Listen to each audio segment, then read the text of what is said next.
Saga beskонечности. Marvel qahramonlar bilan. Ikkinchi qism. Sizni qahramoningiz ucholmaydimi? Yo'q. Ucholmaydi. O'zi ucholmaydi. Qaysidir spetsialniy kiyim bilan ucholmaydi. Bu umuman ucholmaydi, bu umuman. Sani qahramoning 30 yoshdan qariroqmi? Ha, menimcha ha. Bo'lmas. Sizni qahramoningizni biz kinolar boshida yomon deb bilganmizmi? Sporniy javob beraman. Как бы как бы yo'q. Bu yaxshi bo'lgan. Qanaqadir оружие ishlatadimi, чтобы геройствовать. Kostyum тоже оружие. Tony Stark ikkinchi kinosida aytilgan. Ishlatadi. Xo'p, ishlatadigan bo'lsa, точно bo'lmas. Qahramoningiz Ojinni o'g'limi? Agar Levi qilmagan bo'lsa yo'q.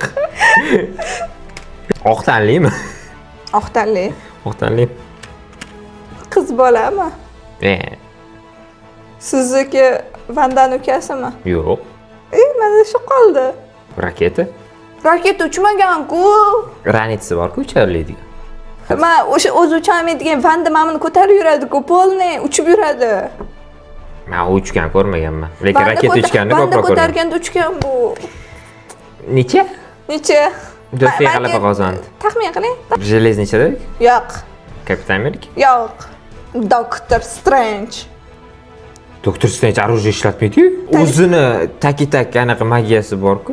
Yo'q. Геройствовать qilish uchun оружие ishlatadimi deyildi. Ha, menga kerak-ku mana bu narsa. U birinchi kinoda-ku, boshqa kinoda anaqa qilinmagan. Zato kerak. Ishlatilmagan. Zato kerak. Непонятно. Понятно.